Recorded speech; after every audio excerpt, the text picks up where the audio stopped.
Hey, what's up, you guys? Today we want to talk about how many days per week do you need to train to build that muscle.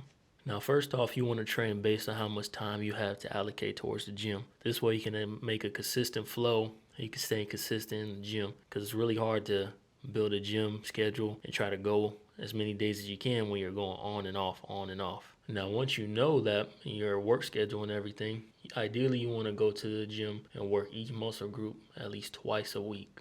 And these muscle groups include legs, shoulders, back, chest, and your arms. This way you're getting the most out of your workouts because your muscles actually don't grow when you're working them out and training really hard. They actually grow when you're actually recovering and you're resting. So it's important to prioritize your rest as much as training so that way you can get the most out of your training. Something else to keep in mind is how long does it take your body to recover after a workout? Because one thing for everybody that's a little bit different is how their bodies recover from each particular workout.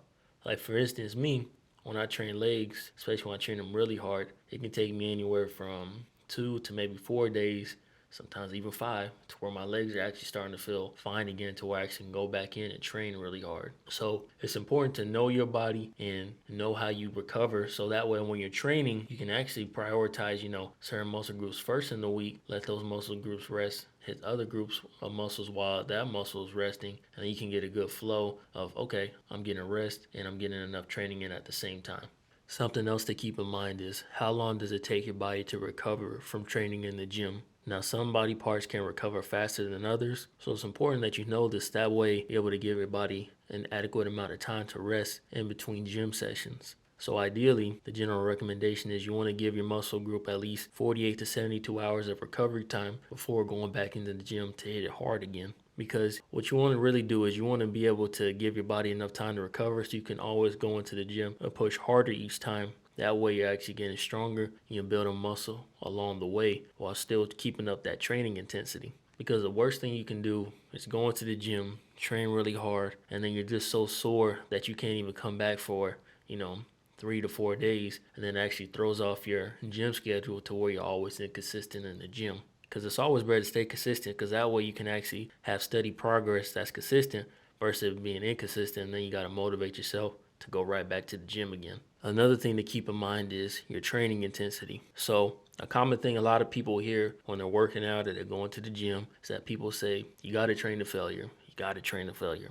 And I used to do this a lot when I trained, especially for legs because I wanted strong legs. I would train the hell out of my legs until the next day I couldn't even sit down on the toilet. It was hard to even do chores around the house. And while that was good, that I knew I pushed myself that hard, the problem was how many days it took for me to actually get back to the gym. So instead of taking, 2 to 3 days off from, doing legs, I had to take, 4, sometimes 6 days off because my legs would just be so sore. And when you start to get into a consistent flow of like going on and off because, your legs are so sore, your body parts are sore, so you can't train it, it's hard to stay consistent and make steady progress in the gym.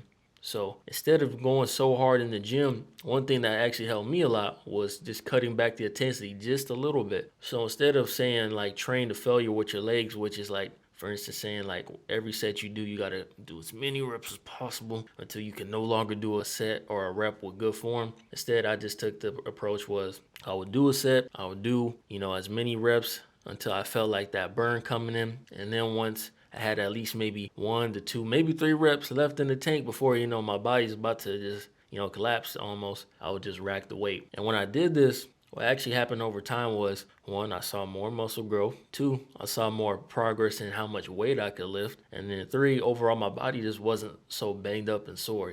I was able to actually sit on the toilet without feeling all shaky. So instead of taking that approach of like train to failure, I just took the approach of I would just make steady progress. I would leave a little bit in the tank. So that way, when I went home to recover and rest, my body was actually able to recover like in 2 to 3 days, and I can just get right back into the gym and hit it again and hit it again. Because your body is a machine, but you got to make sure it's getting enough rest because you will hit a plateau or a fatigue. And what happens is once you hit that fatigue, you can't train hard. And if you can't train hard, you can't push your muscles. And if you can't push your muscles, they're not going to grow. Now, there's other factors to include with that, like, protein, nutrition, and other things like that. But as far as the physical aspect, you want to train hard and hard enough to where your muscles can grow, but you also want to train hard enough to where you can recover well. So that way you can go home, do your thing, rest. I don't know if you play video games, watch movies. I personally like watching Netflix when I can. And then I can still go back to the gym the next day and the next day and do other body parts and just come right back to legs again and make that progress. So like I said, it's important to train hard, but train smart.